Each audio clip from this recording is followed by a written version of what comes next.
Hello, friends, and welcome to another week of Nuggets. Our study this week is quite heartbreaking and calls for deep reflection. It's a story of apostasy we know too well, with its dire consequences. God and Moses were up in the mountain, and the people were without their leader for 40 days now, and trouble started brewing. The first part of our analysis of what happened will focus on the interim leadership when Moses was away. When I was in primary school, sometimes the teacher had to leave the classroom for whatever reason, and the students were left alone for a while. That probably wouldn't be allowed nowadays, but back then it was. Sometimes the teacher would assign one or more students to be in charge during their absence.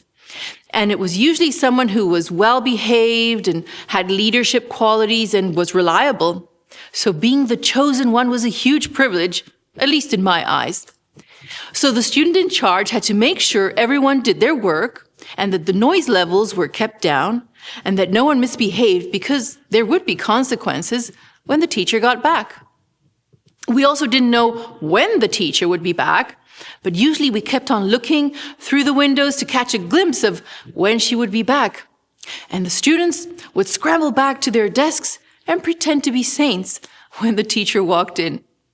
But we were kids with the immaturity of children. The Israelites were not children physically, but spiritually it seemed they were. And their interim leader, Aaron, was a real pushover. How is it possible, you may ask? Hadn't he seen the wonderful works of God? Didn't he trust his brother would be back? Aaron, who had stood in the court of Pharaoh and had spoken on behalf of Moses, who had crossed the Red Sea and seen countless miracles, got caught up in trying to people please. While it is important to try to please the people you are leading, it should never come at the expense of one's faith, beliefs, or moral values. Aaron tried to wiggle his way out of being the tough leader, and when the people started complaining about the absence of a deity, he told the people to bring their gold, thinking that they would never let go of their prized possessions. And yet they did. As a leader, you shouldn't let the people set the moral standard, but rather you, as the leader, should lead from a place of conviction from the Holy Spirit.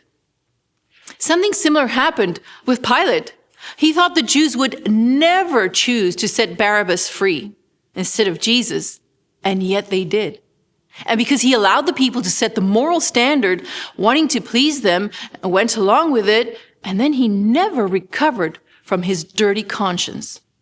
Ellen White writes that a few who ventured to denounce the proposed image making as idolatry were set upon and roughly treated. And in the confusion and excitement, they finally lost their lives.